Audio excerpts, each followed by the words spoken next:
Today, on day 153 of Bible in 365 days, we read from 1 Kings chapter 11, Ecclesiastes chapters 10, 11 and 12, and also from Psalms chapter 9.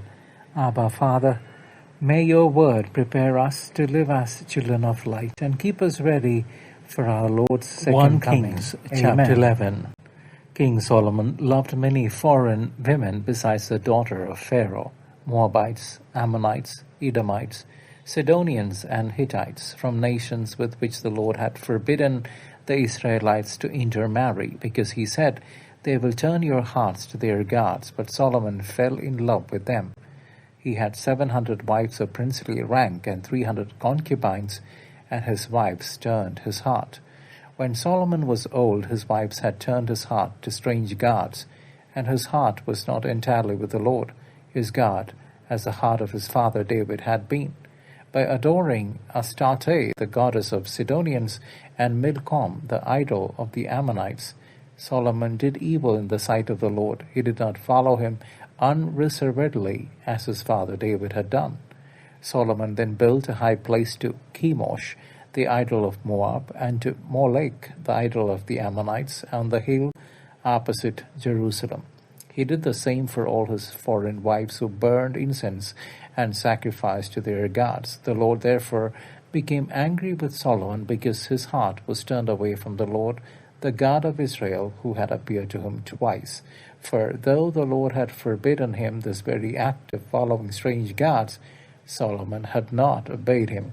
So the Lord said to Solomon, "Since this is what you want, and you have not kept my covenant and my statutes, which I enjoined on you, I will deprive you of the kingdom and give it to your servant.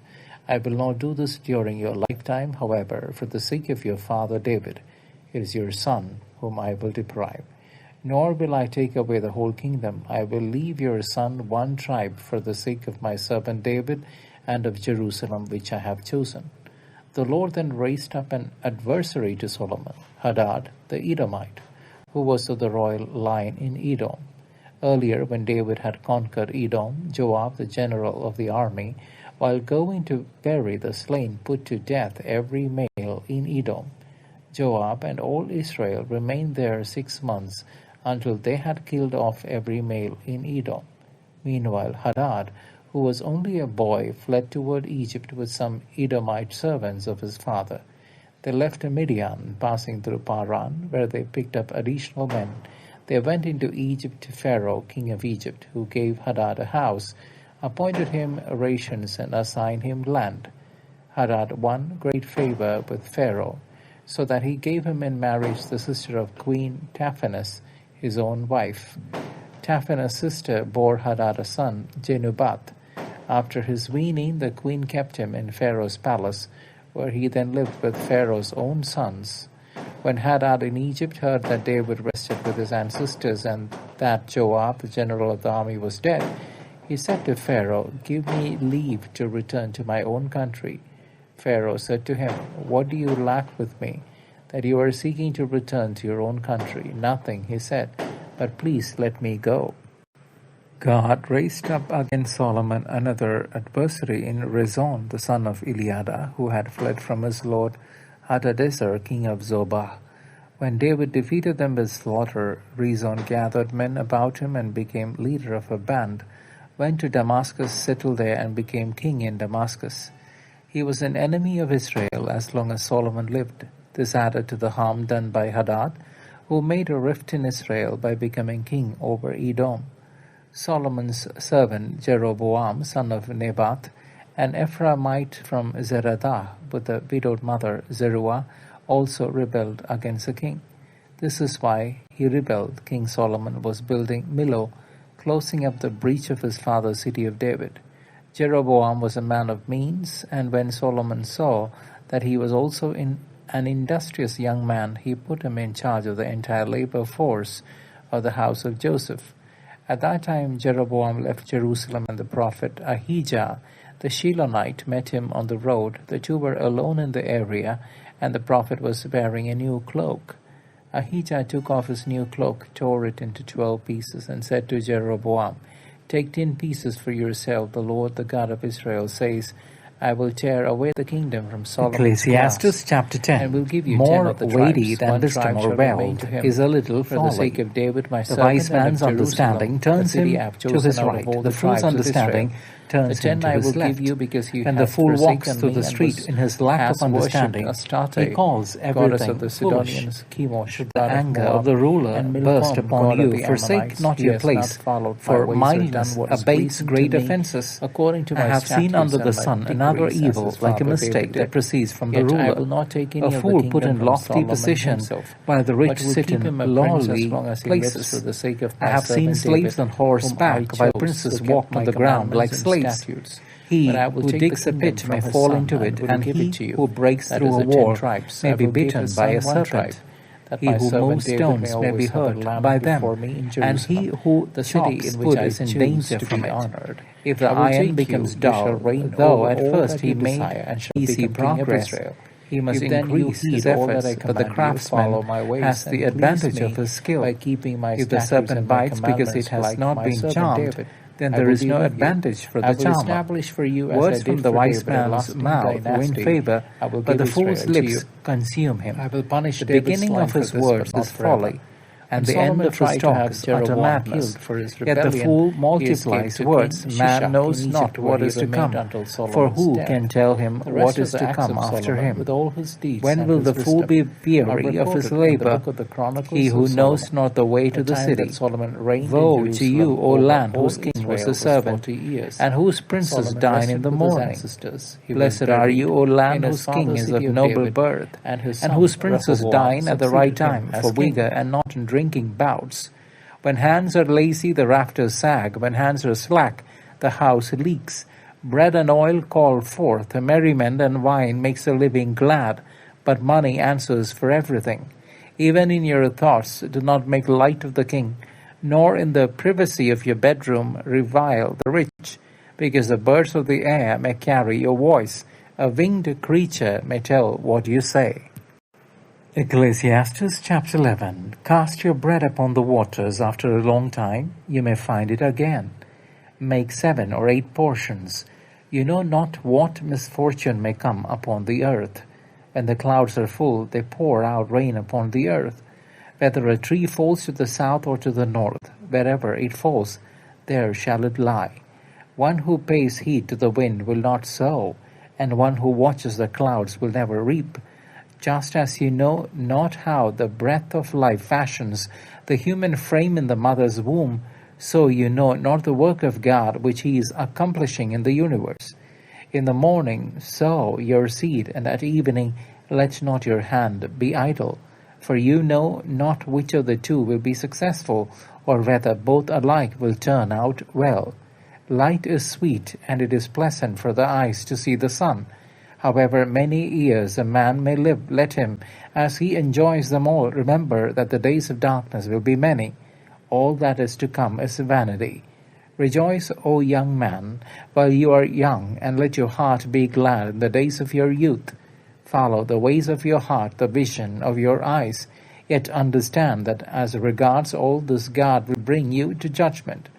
Ward off grief from your heart, and put away trouble from your presence, though the dawn of youth is fleeting. Ecclesiastes chapter 12. Remember your Creator in the days of your youth, before the evil days come, and the years approach of which you will say, I have no pleasure in them.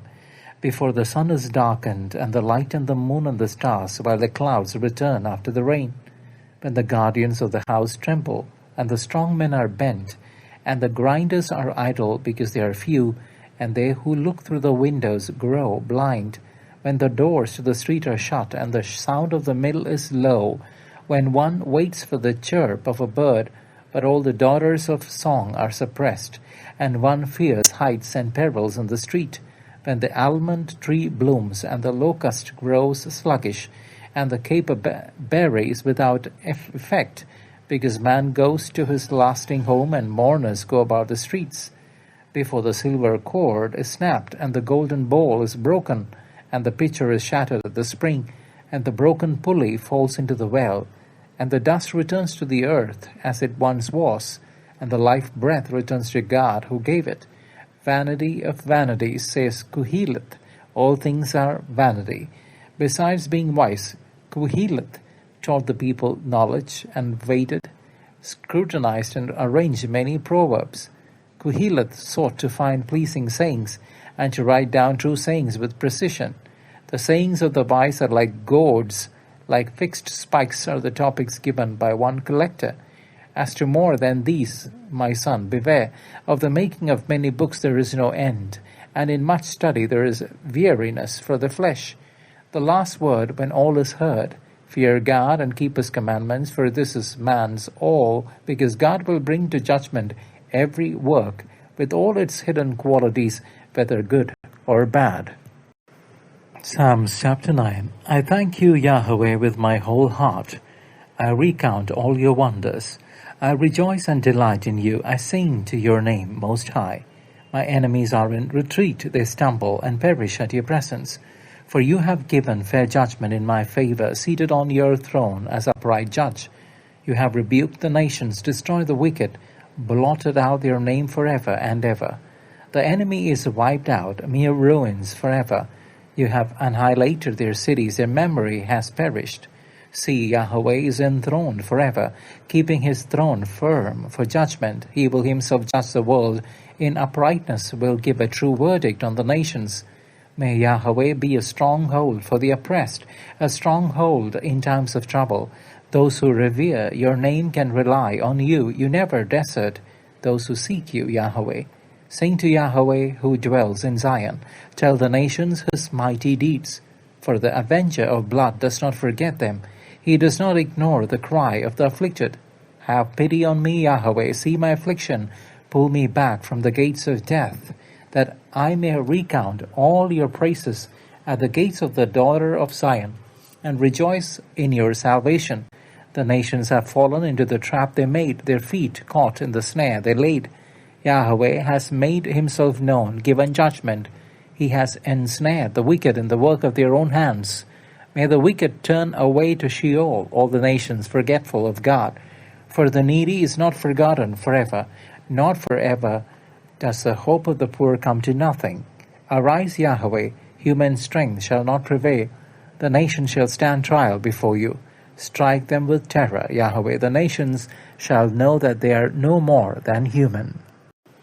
My dear brothers and sisters in Christ Jesus, in the tragic decline of King Solomon documented in 1 Kings chapter 11, we witness the devastating consequences of a heart divided by worldly compromises.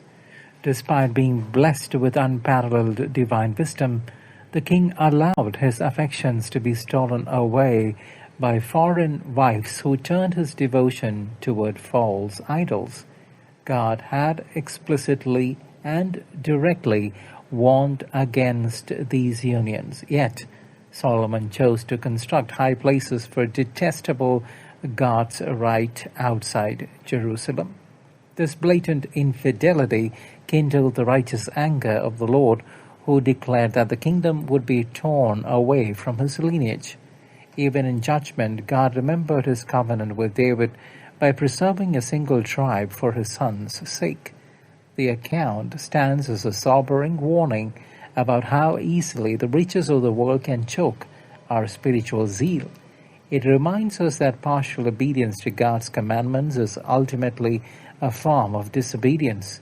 True wisdom is not merely a mental asset, but a daily requirement to keep our hearts anchored in total fidelity to Christ. Moving into the culminating reflections of Ecclesiastes chapters 10, 11, and 12, the preacher systematically strips away the illusions of human autonomy to reveal our absolute dependence on the Creator. We are reminded that even a small amount of folly can completely corrupt a reputation built on wisdom and honor. Because the future remains entirely hidden from our eyes, we are urged to sow our seeds generously and live with courageous faith despite life's uncertainties.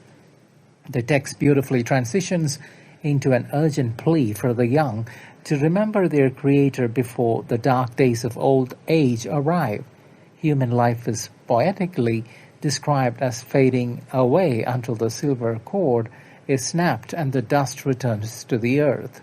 Ultimately, all worldly ambitions under the sun are declared to the empty vanity without a divine center. The absolute conclusion of the entire matter is laid bare. Fear God and keep His commandments, for this is the whole duty of every human being, as every secret deed will eventually face His righteous judgment. In stark contrast to the shifting shadows of human failure, Psalm chapter 9 erupts as a magnificent hymn of thanksgiving to the Lord who sits enthroned as the eternal judge.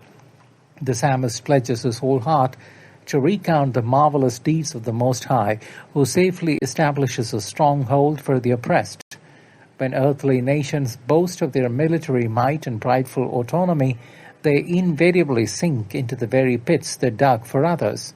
The wicked are inevitably ensnared by the work of their own hands, while the needy are never forgotten by their Maker. God executes equity and justice from His throne, proving that those who truly know His name can place their absolute trust in Him. The prayer concludes with a powerful petition for the Lord to strike terror into arrogant hearts so mortals recognize they are just human. This psalm anchors our souls in the reality that divine justice will always have the final authoritative word over history. It invites believers, you and I today, to rejoice in God's deliverance even when surrounded by the chaotic shouting of the world. From a perspective of spiritual discernment, we are actively included in this grand biblical journey because God's design demands our intentional cooperation. Because the second coming of Christ is fast approaching, this scriptural meditation serves as an urgent trumpet call to immediate spiritual readiness. The fading imagery of Ecclesiastes reminds us that our earthly time is remarkably short and we cannot afford to slumber in a state of lukewarm compromise. We must trim our spiritual lamps, casting off the works of darkness, so that the sudden return of the Master does not catch us unprepared for indifferent. Let us live each day with our eyes fixed on the clouds, recognizing that the eternal Judge, who vindicates the poor, will soon return in glory. Bring your fractured, broken hearts to the feet of Jesus today now, asking Him to seal you with the holy fear and an unquenchable desire for His heavenly kingdom. My dear brothers and sisters, if this reflection has brought clarity, at least in a minuscule amount, and nourishment to your soul now, today, please encourage us by subscribing to this channel. And by joining our community, we can journey together on this beautiful spiritual path, ensuring you stay updated on both scriptural wisdom and future soul-nourishing recipes for your daily life from a Catholic perspective. Let us keep praying, loving, and sharing Jesus with one another. God bless you.